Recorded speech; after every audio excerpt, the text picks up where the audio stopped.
Le premier, la notion d'urgence vitale, qui sous-entend la notion de pression temporelle, et puis un enjeu fort, puisque le pronostic vital du ou des patients est en jeu. On sait tous qu'en situation d'urgence vitale, on a de nombreuses tâches à accomplir et que c'est tout sauf un sport individuel, hein, c'est vraiment un travail d'équipe. Si on veut pouvoir travailler en équipe, eh ben, il faut communiquer. Alors, dans quel but, quel est l'objectif? C'est de transmettre sa pensée. Et si on regarde dans la définition du Larousse, communiquer, c'est transmettre sa pensée, c'est donner de la connaissance, c'est faire savoir, c'est révéler à l'interlocuteur ce qu'on a dans la tête. Alors, pourquoi faire précisément dans le contexte d'urgence vitale? Eh bien, on a besoin de communiquer pour faire des prescriptions, mais aussi pour formuler des demandes, pour partager un questionnement. La communication, c'est aussi échanger des informations opérationnelles. On le verra, c'est important de partager la conscience de la situation, c'est-à-dire que tout le monde ait en même temps la même perception de la situation, du niveau de gravité. Et puis, communiquer, c'est aussi planifier et permettre d'anticiper aux followers, hein, aux membres de l'équipe, sans pour autant que le leader, le chef d'équipe ait besoin de formuler. Et puis, ça permet de déléguer. Mais c'est pas si simple, la communication, comme va nous le rappeler Frédéric. Merci Bruno. Ben, c'est vrai que c'est communiquer, ça peut paraître naturel, mais en fait, il suffit de regarder dans sa vie privée, c'est pas toujours évident, même avec ses proches. Et donc en fait, quand on va communiquer, on va suivre finalement tout un processus. Donc je pense à un médicament, la pilule rouge. Une fois que je pense à ce médicament, il va falloir que je code le message. Et ça, ce code va être influencé par ma culture, mon éducation, mon expérience, les erreurs que j'ai pu commettre en tant qu'émetteur. Et je vais donc ensuite transmettre le message à mon interlocuteur, au récepteur.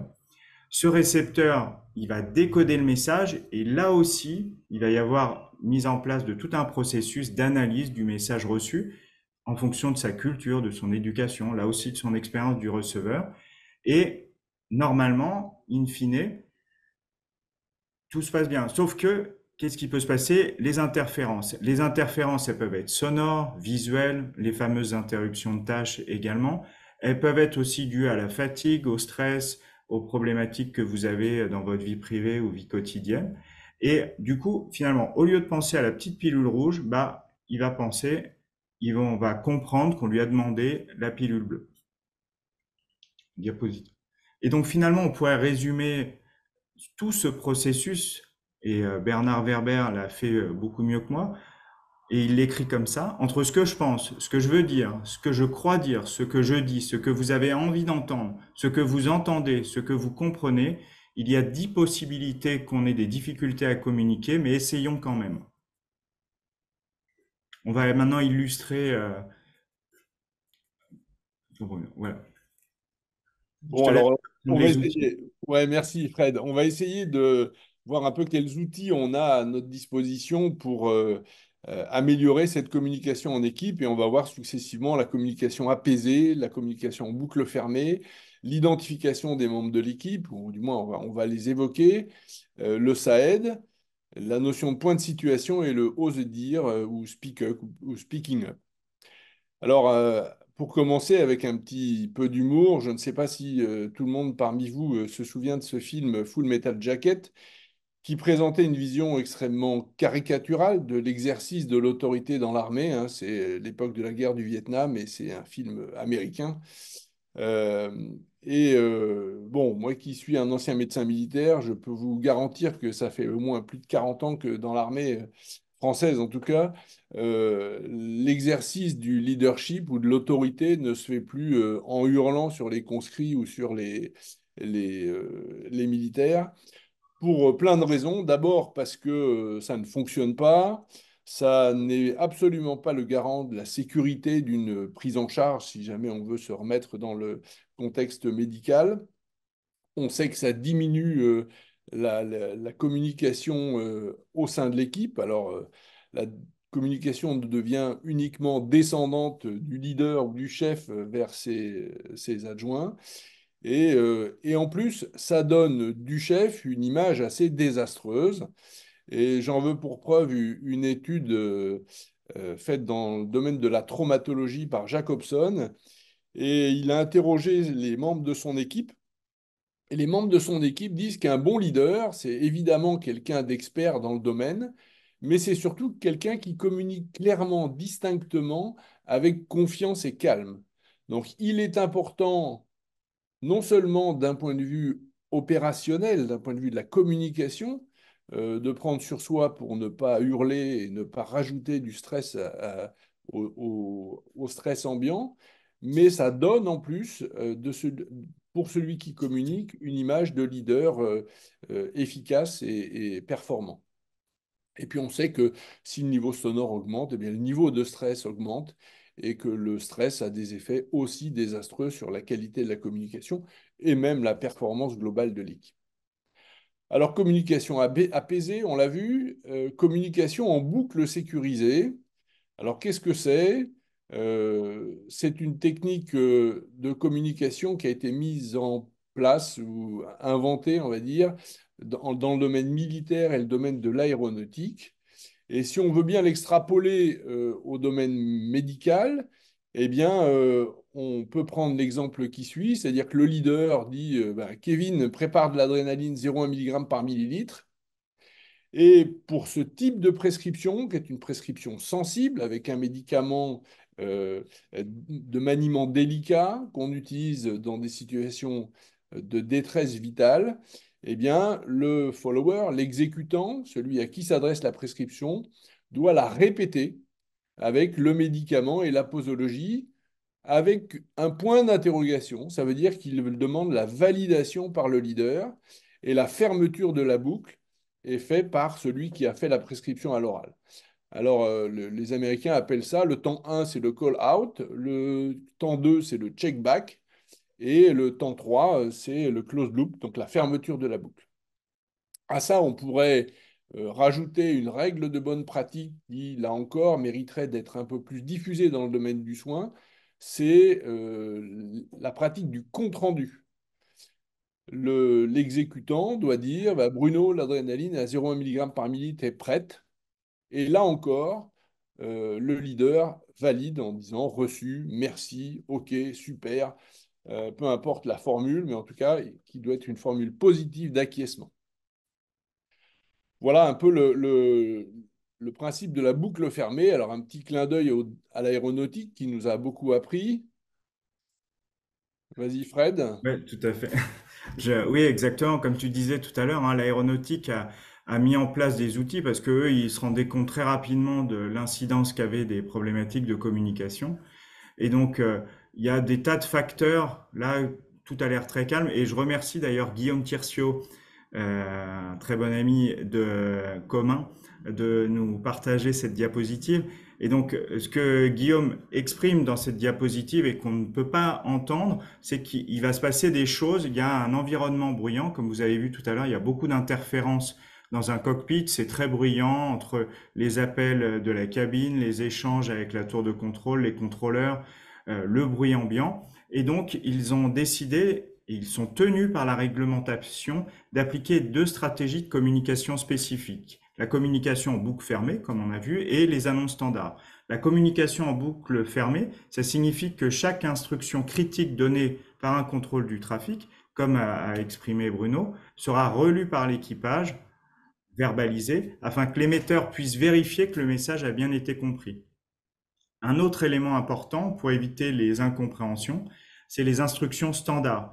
Et le fait d'utiliser, et je pense que tu en parleras juste après, hein, des termes bien spécifiques, une phraséologie adaptée afin d'être suffisamment précis, de proscrire des mots comme faire dans notre pratique quotidienne qui peuvent être interprétés de façon différente. Et pour les pilotes, right, qui était soit une validation, soit un côté. Donc, je te propose de montrer finalement un exemple de boucle fermée qu'on a mise en situation.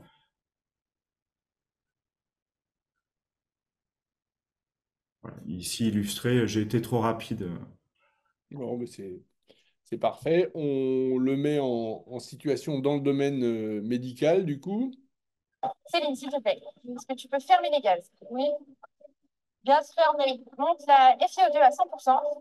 FiO2 à 100%. Ouvre le circuit. Le volume courant à 500.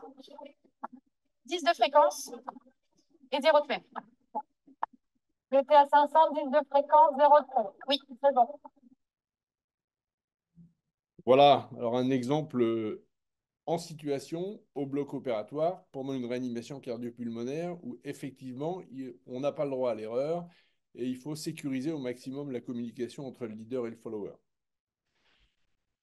Et ce qui est intéressant, c'est de se rendre compte que euh, cette sécurisation de la communication a montré son efficacité dans plein de domaines aussi variés que la traumatologie. Alors là, je vous donne deux exemples de pédiatrie. Le premier, en réanimation traumatologique pédiatrique, eh bien, ils ont prouvé que le fait de communiquer en boucle fermée permettait d'être plus rapide dans l'administration de médicaments, dans la pose de perfusion et dans l'obtention de résultats de laboratoire. Donc on va plus vite, et ça peut paraître contre-intuitif lorsqu'on fait une communication en boucle fermée, parce qu'il n'y a pas d'erreur, parce qu'il n'y a pas de risque d'incompréhension. Et puis, eh ben, cette absence de risque d'incompréhension, toujours dans le domaine de la traumatologie, a montré que ça réduisait le nombre des erreurs et notamment des erreurs médicamenteuses. Donc, ça marche, la boucle fermée. Et pourtant, eh ben, ce n'est pas facile à mettre en place. Agerstam a montré en traumatologie chez l'adulte que ben, une prescription sur 7 seulement correspondait à l'utilisation correcte de la boucle fermée, comme on l'a vu tout à l'heure. La deuxième chose, c'est que ça nécessite de connaître le prénom. Et vous savez très bien qu'on a un gros turnover de personnel avec beaucoup d'utilisation de l'intérim aux urgences, au bloc opératoire et dans les services cliniques au sens large. Et donc, il est important, nous avons repris, nous, à Emergency, le CAP Challenge, c'est-à-dire le fait d'afficher sur un calot ton nom et ta fonction, qui permet d'être à la fois reconnu, de pouvoir être appelé par le prénom, et en même temps de connaître la spécialité du soignant auquel on s'adresse. Bangui alors, a analysé des prises en charge de traumatologie et il s'est rendu compte que malheureusement, la boucle fermée n'était utilisée que dans les cas les plus graves. Et je voudrais, ou nous voudrions, insister auprès de vous sur le fait que ça ne nous paraît pas une pratique à encourager. Pourquoi? Parce que il ne faut pas imaginer qu'en situation de stress, quand on a une pression liée à l'état du patient, une pression temporelle importante, que c'est là qu'on va commencer à utiliser une stratégie pour laquelle on ne s'est pas entraîné dans le temps calme. Donc, si on veut pouvoir maîtriser la communication en boucle fermée dans les situations d'urgence, il faut s'entraîner à l'utiliser dans les situations les plus calmes. On a vu qu'il y avait un autre outil qui était le SAED pour améliorer la communication. Alors, je vous renvoie sur le site de la HAS, où vous avez la possibilité de télécharger non seulement des études qui ont montré l'efficacité de son déploiement, notamment dans les pays anglo-saxons où ça s'appelle le SBAR, mais aussi des didacticiels, un PowerPoint qui permet de former les équipes à son utilisation. Le SAED, pour aller rapidement, c'est S pour situation, A pour antécédent, E pour évaluation et D pour demande. Alors, par expérience, les antécédents et l'évaluation, ça, on nous l'apprend aussi bien en IFSI qu'en faculté de médecine, et on est capable de réciter des bréviaires avec des antécédents gros comme un bottin de téléphone, un ancien bottin de téléphone. Il y a deux points sur lesquels on est perfectible. C'est le S. S, c'est la situation, c'est en fait le résumé du problème. Et je me permets de vous présenter cette moyen mnémotechnique. C'est qui, quoi, qui appelle, qui j'appelle, pour qui et pourquoi. Et si on n'oublie pas ça, eh ben, on va déjà sécuriser le SAED. Et enfin, le deuxième point sur lequel on n'est pas bon d'habitude, c'est il faut formuler une demande explicite. On ne s'arrête pas après le E. Et soit on demande, si c'est une demande de renfort ou d'avis spécialisé, eh ben, j'ai besoin que vous veniez le voir dans la matinée ou j'ai besoin que vous passiez voir le patient en urgence. Mais ça peut être aussi formuler une demande lorsqu'on transmet un patient qu'on a suivi depuis un moment. Ça peut être, par exemple, en sortie de bloc opératoire, eh bien, à mon avis, il faut que tu le laisses dormir le temps qu'il se réchauffe, que tu stabilises l'hémodynamique avec la noradrée, et à ce moment-là, tu le réveilles que dans un deuxième temps, ou je pense qu'il faut lui faire une échographie ou une radio-thoracique d'urgence pour vérifier la mise en place du cathéter. Voilà, une demande exprimée de celui qui transmet à celui qui va écouter. On parle du point de situation, un des autres outils à notre disposition. C'est quoi un point de situation? Eh ben, c'est un petit moment de pause qui permet d'ajuster les connaissances de tous les membres de l'équipe sur la situation, d'où on vient, où on est et vers où on va. Hein, ça permet de rétablir ou d'affirmer une conscience commune partagée de la situation. Ça permet de donner de l'idée de manœuvre. Hein, c'est un terme un peu militaire que j'ai employé à dessein. Hein, c'est quoi les prochaines étapes à venir et dans quelle direction on va. Ça permet d'ajuster et éventuellement de changer de plan et ça rend possible l'anticipation pour les membres de l'équipe, ce qui est très important. Encore un petit outil, le speaking up, c'est la capacité que peuvent avoir tous les membres de l'équipe, indépendamment du gradient hiérarchique ou des liens d'autorité, à donner un avis ou à faire des suggestions au leader. Ça, c'est important. On est loin donc de la caricature militaire que vous avez vue sur la photo tout à l'heure.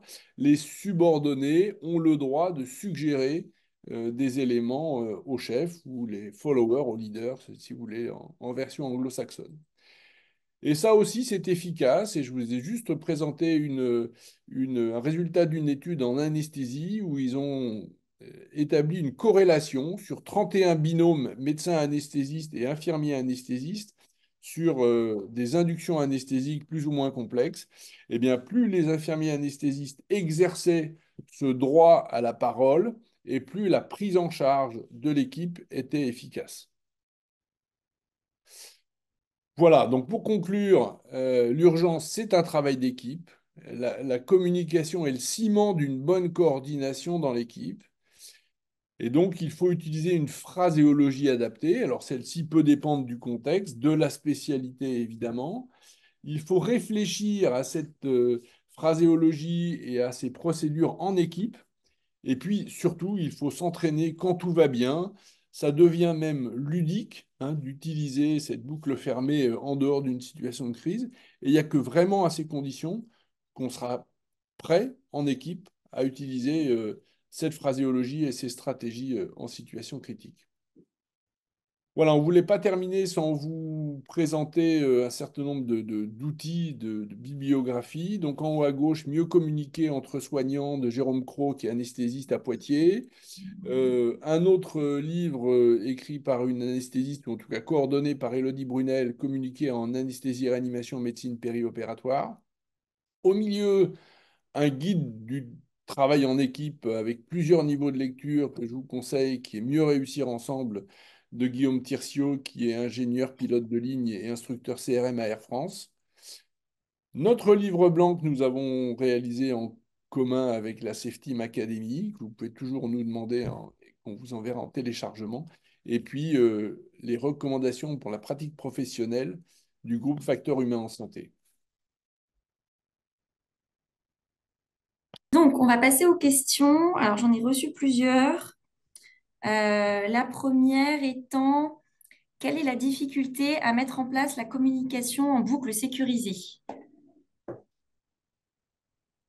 Ah bah, là, j'ai une petite histoire drôle. Le changement d'habitude. Voilà. Les gens ont l'impression qu'ils vont perdre du temps. Alors, je vais vous raconter une histoire drôle vite fait. En SMUR, j'essayais de déployer ça dans le SMUR dans lequel je travaillais. Et je sentais de la résistance. Et il y avait notamment un ambulancier, quand je lui disais, alors, je lui disais, prépare-moi de l'adrénaline, 1 mg par millilitre, par exemple. Et puis, il ne répondait pas. Alors, je me retournais vers lui, je disais, T'as entendu? Là, il me regardait avec sa seringue, évidemment. Donc, je me suis dit, ça va jamais marcher. Et puis, en faisant le sac plusieurs gardes plus tard, il accueillait un nouvel ambulancier et je l'entendais dire au nouvel ambulancier, écoute, si le doc il te demande un médicament à préparer, eh ben, tu répètes le nom du médicament, comme ça il sait que tu as bien entendu et que tu es en train de préparer ce médicament. Donc voilà, je pense qu'il faut du temps, et il y a toujours un peu de- d'inertie.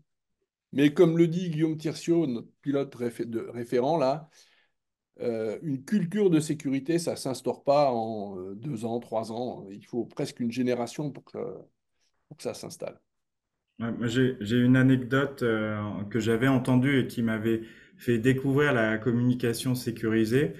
C'était l'anecdote du restaurant chinois ou celui que vous voulez, où finalement on imagine qu'en santé on est parfois meilleur que les autres ou plus compétent. Et sur des thématiques de book sécurisé, un serveur à qui vous faites une commande, il pratique la communication sécurisée. Vous lui demandez un riz cantonné, il va vous répéter, vous allez demander un ricantonné et il va même parfois vous refaire une synthèse à la fin.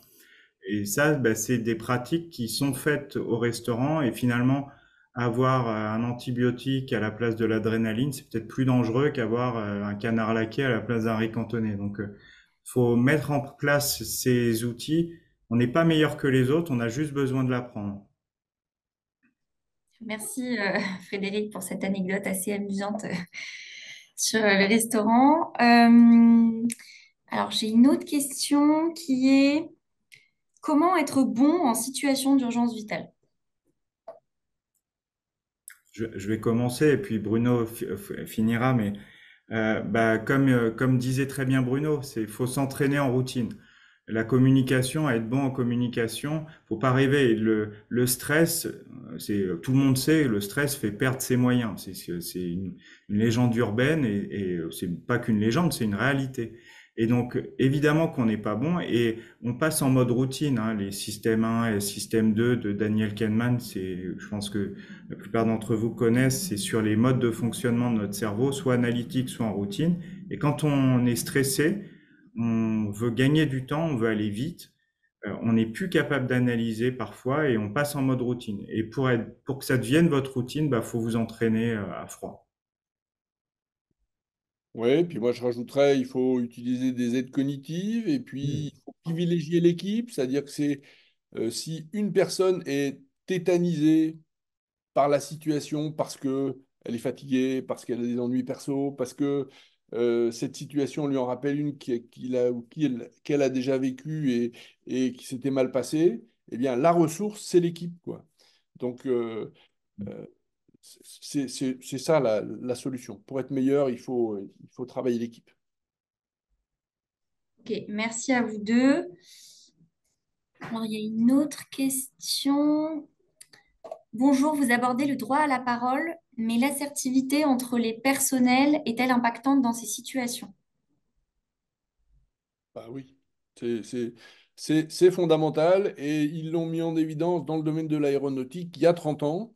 Il y a 30 ans, l'exercice du grade de l'autorité dans le cockpit était assez vertical, assez euh, hiérarchisé. Il y avait un gradient qui était important entre le commandant de bord et le copilote. Et ils ont changé l'appellation pour justement changer de culture. Et il y a le pilote en fonction et le pilote monitoring, qui veut bien dire que celui qui n'a pas les commandes est là pour surveiller celui qui les a, et indépendamment de l'ancienneté. Donc ça, c'est fondamental. Là aussi, c'est pas facile pour les médecins, notamment, d'accepter que la solution ou en tout cas une suggestion puisse venir de la part des autres membres de l'équipe. C'est Jérôme Cross dans son livre, il avait un très beau schéma avec justement l'importance de maintenir un gradient, mais de libérer la parole, mais qui soit pas trop important. Pas de gradient, ça fait deux pilotes dans un avion, généralement ça se finit pas très bien. Donc tout à fait. Ouais. Merci. J'ai une autre question. Comment s'entraîner à appliquer cette communication en simulation? Ah, bah alors là, je veux bien prendre la parole. L'intérêt de la simulation en formation continue, c'est pas de réapprendre les posologies ou de vérifier ou de réapprendre les recommandations, c'est de travailler sur les compétences non techniques. Et la communication sécurisée est une des compétences non techniques, une des bonnes pratiques, un des comportements observables qui va permettre de lutter collectivement contre un certain nombre de biais cognitifs, la surdité attentionnelle et que sais-je, et le stress. Et donc, il faut s'entraîner en simulation et il faut concevoir des scénarios sur des objectifs pédagogiques qui sont les compétences non techniques et les évaluer de manière objective. Et voilà, les compétences non techniques sont des compétences, c'est pas du talent. Et donc, ça s'enseigne et ça s'évalue sur des critères objectifs. Pas mieux. Tu dirais pas mieux? Alors, j'ai d'autres questions. N'hésitez pas hein, à continuer à toutes les poser dans l'espace discussion. Ah bah, j'ai quelqu'un qui me dit la simulation pour s'acclimater à toutes ces notions de com est un outil absolument génial pour l'avoir vécu. Oui, on est bien d'accord. Une autre question, pensez-vous que la communication en équipe va devenir ou devrait devenir une discipline à pratiquer durant les études médicales et paramédicales? Bah, oui, mais c'est le plus en fait c'est dans notre cursus. Alors moi je vais parler en tant que médecin.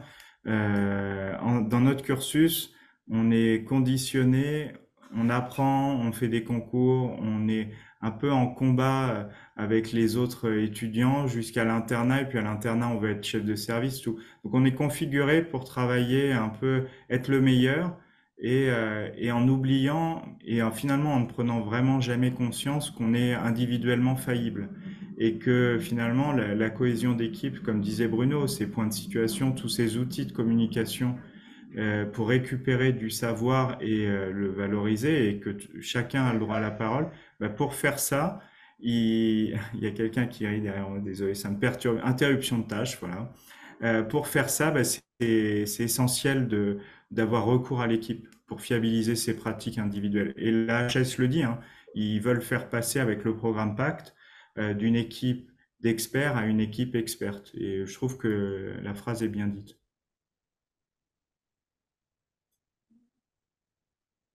Bruno, tu as quelque chose à rajouter? Oui, alors peut-être pas en faire une spécialité à enseigner de manière isolée, mais par contre, injecter le développement des compétences non techniques pendant tous les cursus, ça me paraît fondamental. Qu'on devienne infirmier, euh, manip radio, anesthésiste, cardiologue interventionnel, enfin, et c'est en train d'arriver tout doucement. Il y a des facs qui font des sensibilisations facteurs humains et compétences non techniques dans les cursus. Ouais, ça, Et c'est pardon. la, non, non, mais c'est la réalité du soin, hein. Et d'ailleurs, les facs hein, mettent aussi les patients au cœur de tout ça. Parce que le patient, il fait partie de l'équipe. On a tendance à l'oublier, et il a un rôle assez prépondérant. Ouais. Il y a une question qui est dans le prolongement de ce que vous avez abordé là. Au vu de l'importance du sujet, avez-vous déjà des portes ouvertes ou en cours d'ouverture pour inclure ces éléments dans le cursus des études de santé? Donc En oui, fait, oui, il y a ouais, déjà l'état actuel. ouais, il y a déjà des facs sous l'impulsion du groupe Facteurs Humains en Santé qui a maintenant 6 ans d'existence, hein, Fred, c'est ça, et le premier congrès en 2019 et un congrès annuel et qui regroupe des professionnels, pas que du domaine médical, mais justement des gens qui viennent en tout cas partager pardon, leur expérience du facteur humain. Et, et ce groupe a donné une crédibilité d'une société savante à quelque chose qui débutait dans le domaine de la santé. Il y a donc, allez voir, hein, vous tapez facteur humain en santé, il y a un site internet, il y a des vidéos, il y a le fameux livre qu'on vous a présenté à la fin, qui est ici derrière moi. Je fais un petit peu de pub, hein. Voilà. J'ai une autre question. Comment exprimer ou avertir d'un désaccord? Ah, Il y a des outils, c'est probablement le plus compliqué, parce que déjà, pour avertir d'un désaccord, ça nécessite plein de choses. Ça nécessite que déjà, il y ait eu une liberté de parole, et donc ce fameux gradient hiérarchique, le leader autorise et fait comprendre aux autres il attend aussi des informations de sa part. Et puis ensuite, euh, en émettant l'hypothèse que c'est quelque chose d'acquis, il va y avoir l'appeler par son prénom pour. Alors Bruno, je sais que on en avait parlé. Il y a l'appeler par son prénom, poser la main sur l'épaule, ça quand c'est réalisable. Et puis si vous n'arrivez pas à prendre contact pour informer d'un point critique. Et puis c'est si vous, en tant que participant à une situation, et bon, je vais parler de un des grands cheval de bataille de la Safety Team Academy, c'est la checklist et le travail en équipe au bloc, d'être capable de, quand on n'est pas d'accord avec ce qui est en train de se passer, de le dire de façon non agressive. Et les anglo-saxons, ils ont un outil qu'on retrouve dans Team Steps qui s'appelle I'm Cuss. Et Cuss pour concern, c'est-à-dire ces trois niveaux d'avertissement. Concern, je suis inquiet. Uncomfortable, excusez-moi pour mon accent, j'ai essayé de faire bien. Je suis inconfortable, niveau 2. Et niveau 3, c'est une question de sécurité. It's a safety issue. Et donc, voilà, c'est une façon de verbaliser, de monter au fur et à mesure. Je ne sais pas si Bruno a d'autres éléments. non, non, non, nous, c'est effectivement l'intérêt de cette stratégie, c'est qu'elle est progressive euh, et progressive et argumentée. Voilà. Euh, c'est c'est un peu basé sur la communication non violente. Euh, voilà. On exprime ce qu'on ressent et on exprime les conséquences potentielles de ce qui est en train de se passer. Et on peut proposer une solution avec le bénéfice que ça apporterait pour le patient et l'évolution de la situation. J'ai une autre question. Est-ce que dans la communication par SAED, dans le S, peut-on parler des signes cliniques ou alors ou être plus concis en fait? Ouais, c'est une très bonne question. La version française est un peu plus détaillée, un peu plus complexe à utiliser que la version anglo-saxonne et que les principales, enfin les précédentes publications du SBAR. Non, le S, c'est vraiment quelque chose d'extrêmement concis. C'est qui je suis, qui j'appelle. Attention, commencez par vérifier que vous avez bien l'interlocuteur, parce que si c'est l'IBOD qui a le téléphone du chirurgien qui est habillé en salle, et vous allez déblatérer tout votre SAED, et à la fin, il va vous dire, bah, attendez, moi je suis l'IBOD, il faut que je vous passe le chirurgien, vous avez perdu 3 minutes. Donc, qui j'appelle, qui je suis, pour quel patient et pour quel motif. Et le motif, là, ça doit être très court. Ça peut être un arrêt cardiaque, ça peut être une désaturation avec une saturation à 65%, des troubles de confiance.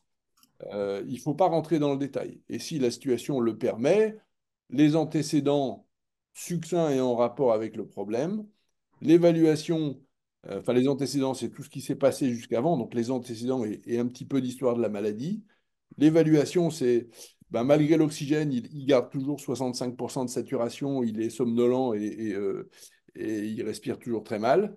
Et puis D, je vous demande de venir rapidement. Voilà. Mais vous avez raison, le S est très court et le D doit être exprimé. Là encore, c'est de la liberté de ton et du oser dire. Le D, moi je pensais, tu sais, souvent quand on fait des demandes, on pense à un individu et on pourrait se dire de façon un peu plus large, bah, je suis dans une situation où oui, je vais avoir besoin de monde, bah, peut-être que je peux dire déjà à mon interlocuteur, si c'est une ressource, viens avec 3 personnes supplémentaires et du matériel aussi. Parce qu'il n'y a rien de plus terrible quand on vit une situation d'urgence vitale, de voir tout le monde rentrer et tout le monde repartir, ça peut désorganiser aussi un peu l'équipe. Ouais, bien sûr.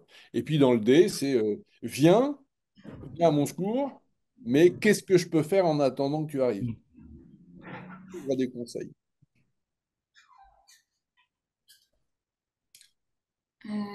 Merci pour votre réponse. Je ne vois pas d'autres questions euh, pour l'instant. Donc, je ne sais pas si vous avez des choses à rajouter. Ah, si, j'ai une nouvelle question.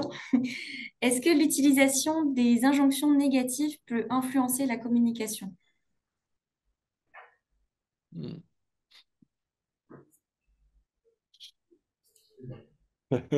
Je, je- Bah, je ne suis pas publicitaire ni un grand communicant, mais effectivement, euh, euh, notamment pour le leader, encourager l'équipe en montrant déjà tout le chemin parcouru et la direction vers laquelle on va euh, est quelque chose d'assez positif pour emmener avec soi l'équipe.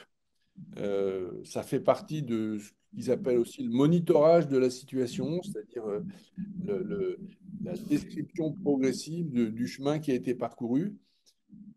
Donc là-dedans, effectivement, être positif dans les injonctions ou dans la manière de dire les choses euh, est toujours susceptible de diminuer le stress. Plutôt que de dire la SAT n'augmente pas, on peut dire bah, la SAT a arrêté de diminuer.